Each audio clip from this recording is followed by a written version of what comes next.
मेडी जी online coaching classes में आप लोग का स्वागत है। इस रोज़ की तरह आज भी हम लोग 10 क्वेश्चन को डिस्कस करेंगे और आप लोग अपने आप को परख कीजिए कि हम कितने क्वेश्चन कर पाते हैं।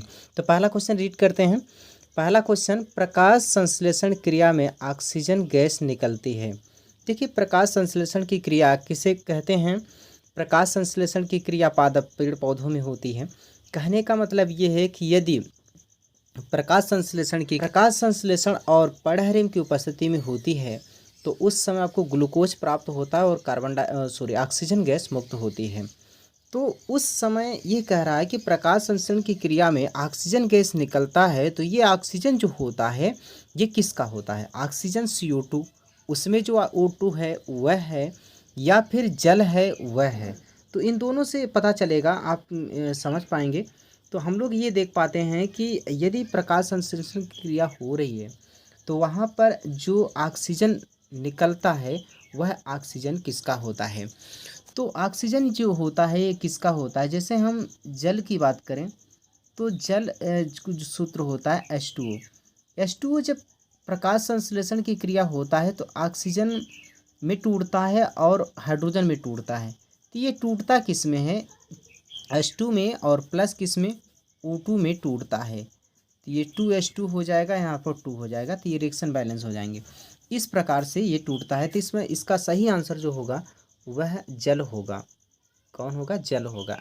जल से O2 प्राप्त होता है। आगे ये क्वेश्चन आपका पहला हुआ। दूसरा क्वेश्चन हम इस प्रकार से रीड करते हैं। क्वेश्चन नंबर 2 है, वह ये कहता है कि प्रकाश अभिक्रिया होती है। प्रकाश अभिक्रिया होती है। तो प्रकाश अभिक्रिया होती है माइटोकॉन्ड्रिया में, हरित लवक के ग्रेना में, राइबोसोम में, हरित लवक के स्ट्रोमा में। तो इसका सही आंसर होगा हरित लवक के ग्रेना में। हरित लवक के ग्रेना में। इस प्रकार से तीसरा क्वेश्चन हम लोग रीड करेंगे। क्वेश्चन नंबर 3 है, क्लोरोप्लास्ट के ग्रेना में बनते हैं। ग्रेना में बनते हैं, क्या बनते हैं? तो हम लोग इसमें कहेंगे ATP तथा Na क्या होते हैं? Adenosine triphosphate. ये हमारा जो आंसर सही होगा इसमें C वाला ऑप्शन सही होगा। इसमें ऑप्शन कौन सही होगा? C वाला ऑप्शन सही होगा। ये आपका ये प्राप्त होता है। तो हम लोग ये क्वेश्चन नंबर तीसरा को हम लोग रीड कर पाएँ। अब क्वेश्चन नंबर चौथे को देखते हैं। क्वेश्चन नंबर चौथा पढ़ेंगे। क्वेश्चन नंबर चौथा क्या बोल रहा है? क्वेश्चन नंबर चौथा, हरित लवक के स्ट्रोमा में कौन सी क्रिया होती है? हरित लवक के स्ट्रोमा में कौन सी क्रिया होती है, इसको हम लोग समझ पाएंगे। ये जब भी होगी स्ट्रोमा में जो क्रिया होती है वहाँ पर प्रकाश नहीं पहुँच पाता है, तो ये होगा अप्रकाशीय अभिक्रिया। तो कौन सी होगा? अप्रकाशीय अभिक्रिया। हमारा ऑप्शन कौन सही होगा? बी सही होगा। ऑप्शन हमारा बी सही होगा। क्वेश्चन नंबर 5वां, पादपों में वायु प्रदूषण कम करने की प्रक्रिया है। वायु प्रदूषण को कम करने की जो प्रक्रिया है वह क्या है? तो वायु प्रदूषण की जो कम करने की प्रक्रिया है, श्वसन नहीं, प्रकाश संश्लेषण, वाष्पोत्सर्जन और प्रोटीन संश्लेषण। इसमें से सही आंसर जो होगा वह होगा प्रकाश संश्लेषण। क्योंकि प्रकाश संश्लेषण के द्वारा क्या होता है? प्रकाश संश्लेषण के द्वारा ही क्या होता है? वायु प्रदूषण कम करने की ये प्रक्रिया होती है। इसमें क्या होता है कि ऑक्सीजन, देखिए वायु प्रदूषण किसे कहते हैं? यदि वायु प्रदूषण किसे कहेंगे? कहेंगे वायुमंडल में यदि ऑक्सीजन और कार्बन डाइऑक्साइड का जो रेशियो होता है, यदि वह एक निश्चित अनुपात में हो तो उसे क्या बोलते हैं कि वातावरण में प्रदूषण नहीं है। यदि उस अनुपात से जब अधिक बढ़ने लगता है, O2 की मात्रा अधिक होने लगती है, CO2 की मात्रा CO2 की मात्रा अधिक होने लगती है, कार्बन डाइऑक्साइड की मात्रा अधिक होने लगती है, तो कहते हैं कि प्रकाश क्या हो रहा? प्रदूषण हो रहा है। तो इसका सही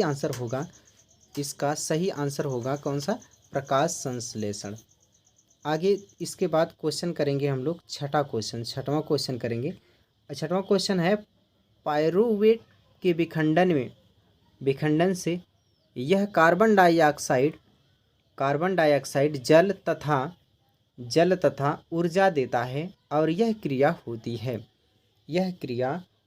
क्वेश्चन नंबर 6, यह क्रिया होती है माइटोकॉन्ड्रिया में। कहाँ होगी? माइटोकॉन्ड्रिया में। इसका आंसर सही कौन होगा? बी इसका सही आंसर होगा। आगे क्वेश्चन नंबर 7वां को हम लोग रीड करेंगे। क्वेश्चन नंबर 7वां, स्वपोषी पोषण के लिए आवश्यक है। स्वपोषी पोषण के लिए आवश्यक है। स्वपोषी पोषण के लिए आवश्यक है। स्वपोषी पोषण किसे कहते हैं? परपोषी, स्वपोषी पोषण का मतलब ये होता है कि यदि पोषण की क्रिया प्रकाश संश्लेषण और कार्बन डाइऑक्साइड और जल से हो जाए, संपन्न हो जाए, उसे बोलते हैं। और क्लोरोफिल, तो मतलब जो प्रकाश संश्लेषण क्रिया होती है वही स्वपोषी पोषण है। यदि पोषण की क्रिया में यदि पोषण की क्रिया ऐसा पोषण हो जिसमें अन्य जीवों पर आश्रित न हो, अपना भोजन स्वयं बना लेता, उसे स्वपोषी पोषण कहते हैं। और स्वपोषी पोषण जो एक पाएंगे कि इसमें से जो ऑप्शन ये भी होगा, ये क्लोरोफिल भी होगा और ऊर्जा का भी ज़रूरत होती है।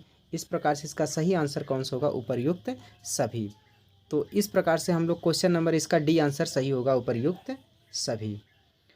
इसके बाद हम लोग क्वेश्चन रीड करेंगे। क्वेश्चन नंबर 8, आहार नाल की सी के आकार की संरचना है। आहार नाल सी के आकार की संरचना है। यहाँ पर हम लोग इसको समझ पाएंगे। इसकी सी के बी मतलब क्या होगा? बी मतलब ग्रहणी। ग्रहणी इसका क्या है? ये सी आकार का होता है, ग्रहणी। आगे क्वेश्चन नंबर 9 को हम लोग रीड करेंगे। क्वेश्चन नंबर 9, मनुष्य में ग्रास नली की लंबाई होती है। मनुष्य में ग्रास नली की लंबाई होती है। तो ग्रास नली की जो लंबाई होती है वह कितना होती है? 25 से 30 सेमी। इसमें ऑप्शन कौन कौन से दिया है? 1.5 मीटर, ये मीटर में, फीट में है, और ये 25 से 30 सेमी। तो इसका सही आंसर कौन सा होगा? 25 से 30 सेमी होती है, 25 से 30 सेमी। अगला क्वेश्चन लास्ट क्वेश्चन होगा। मनुष्य के लार में ग्रंथियों की संख्या होती है। इसमें 2 3 जोड़ी या 6 लार ग्रंथियों की संख्या कितनी होती है? 6 होती है। और जोड़ी में पूछता है तो कितना बोलेंगे? 3 जोड़ी बोलेंगे। तो इसका सही आंसर कौन सा होगा? बी वाला इसका सही आंसर होगा। इस प्रकार से हम लोग 10 क्वेश्चन कर पाएँ। आगे इसी तरह से हम लोग इस सीरीज़ को कंटिन्यू करेंगे। और अच्छा लगे लाइक शेयर सब्सक्राइब ज़रूर करिए। मिलते हैं अगली एक नई वीडियो।